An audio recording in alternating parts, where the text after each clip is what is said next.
Bon, la théorie des jeux.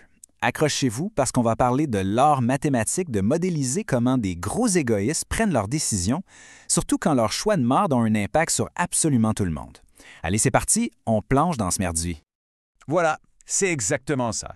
Que ce soit au Monopoly, dans la vie, au boulot, c'est le cœur du problème. Mettre en équation le comportement de parfait connard. L'idée, c'est de piger une bonne fois pour toutes pourquoi la coopération est un mythe pour les bisounours et pourquoi on finit toujours par se faire enculer. OK, section 1, la théorie des connards. On va attaquer les bases, la fondation faussement simple de tout le chaos qui va suivre. Sur le papier, ça a l'air super propre, super logique, mais en fait, c'est juste le début du bordel. Alors, voilà la définition officielle. Une interaction entre agents rationnels. Franchement, laissez-moi rire, comme si l'être humain avait déjà été rationnel une seule foutue fois dans sa vie. C'est sans doute la plus grosse blague de toute cette théorie, mais bon, on est bien obligé de commencer par là. OK, alors décortiquons un peu ce jargon de merde. Les joueurs, c'est nous. Les IA, n'importe qui prend une décision. Les stratégies, c'est le plan, ce qu'on va faire. Et les payoffs, les payoffs, c'est juste le mot classe pour dire la récompense, le pognon, la victoire. En gros, c'est le fameux « qu'est-ce qu'il y a pour ma gueule à la fin de l'histoire ». On enchaîne. Section 2. L'équilibre? Quelle blague! Ça sonne bien, équilibre? Ça fait stable, harmonieux. En réalité, c'est juste un pacte de non-agression dans la médiocrité la plus totale, vous allez voir. Donc, l'équilibre de Nash, attention, c'est ce moment magique où tout le monde fait de la merde, mais où absolument personne n'a envie de bouger, tout simplement parce que ça pourrait être encore pire. C'est une situation où tout le monde est collectivement coincé dans un choix complètement sous-optimal. C'est magnifique de tristesse. L'analogie est parfaite. TikTok, c'est de la merde, tout le monde le sait, mais la pression sociale ou la pression stratégique est juste trop forte. Si on part tout seul, on perd encore plus. Ben voilà, bienvenue dans l'équilibre de Nash. Et le plus drôle dans tout ça, ou le plus déprimant, c'est au choix, c'est que ce bon vieux John Nash, il a prouvé qu'il existe toujours au moins un de ces équilibres pourris. Ce n'est pas une possibilité, non, c'est une putain de certitude mathématique. En gros, on est foutu. Allez, section 3, quand les algos se battent. Maintenant que la théorie nous a bien foutu le cafard, on va voir ce que ça donne quand on l'applique au machine learning. Là, on passe du tableau noir bien propre au chaos total. On met les mains dans le cambouis. Alors les gants, c'est le Fight Club du Deep Learning. En gros, on a deux réseaux de neurones qui se foutent sur la gueule non-stop.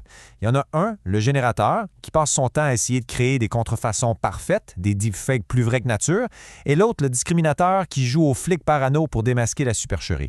Et le truc, c'est qu'ils deviennent meilleurs en se combattant. En théorie, c'est absolument génial, mais en pratique, c'est tellement instable que la plupart du temps, l'entraînement explose comme une centrale nucléaire mal gérée. Ça ne converge jamais, ou alors ça converge vers une espèce de bouillie de pixels dégueulasse. C'est une galère sans nom. Et si les GAN, c'était pas assez le bordel pour vous, je vous présente le MARL. C'est simple, imaginez que vous essayez d'apprendre à conduire, mais sur un serveur de GTA Online, avec 15 abrutis finis qui font n'importe quoi autour de vous et qui eux aussi sont en train d'apprendre. L'environnement est un chaos permanent, absolu. Face à ce bordel, il y a plusieurs approches, toutes plus nulles les unes que les autres. D'abord, la technique de l'autruche. On ignore les autres et ça marche, jusqu'au premier mur. Ensuite, l'approche du maso. On essaie de tout calculer, de prévoir tous les coups, et l'algo met 3 siècles pour apprendre à jouer au morpion. Et enfin, l'optimiste, celui qui prie pour qu'une simplification magique venue du ciel fonctionne. Spoiler, ça marche pas. Et tout ça, ça nous amène au gros problème, la complexité. Parce que contrôler ce chaos algorithmique, c'est un défi de calcul qui est absolument, totalement démentiel. Voilà. Ce n'est pas juste difficile, c'est un tel merdier que les mathématiciens ont dû inventer une catégorie spéciale, PPAD, juste pour classer ce genre de problème. En gros, c'est leur façon polie de dire « c'est une chérie à calculer, alors démerdez-vous ». C'est ce qu'on appelle la malédiction de la dimensionnalité. Avec seulement quelques agents, c'est déjà l'enfer. Mais quand on passe à des milliers ou des millions, le nombre de possibilités explose de façon combinatoire. L'ordinateur ne fait pas une crise cardiaque, il fond. Littéralement. Alors comment on fait? On triche, on trouve des hacks. Les Minefield Games, c'est l'idée géniale de dire « fuck it, on va juste prétendre que tous ces agents sont un gaz ». Les approximations neuronales, c'est la solution universelle du machine learning. On balance un réseau dessus et on croise très fort les doigts. En DeFi, on s'en sert pour créer des arnaques parfaitement légales. Et en sécurité, on construit des défenses contre des menaces qui n'existent même pas encore. C'est le Far West. Bon, après tout ça, la question c'est à quoi ça sert? Franchement, On arrive à la conclusion. Ce domaine est un bordel magnifique. C'est compliqué, c'est fondamentalement chaotique, mais c'est ça qui est intéressant. Et voilà. Cette citation, elle résume tout.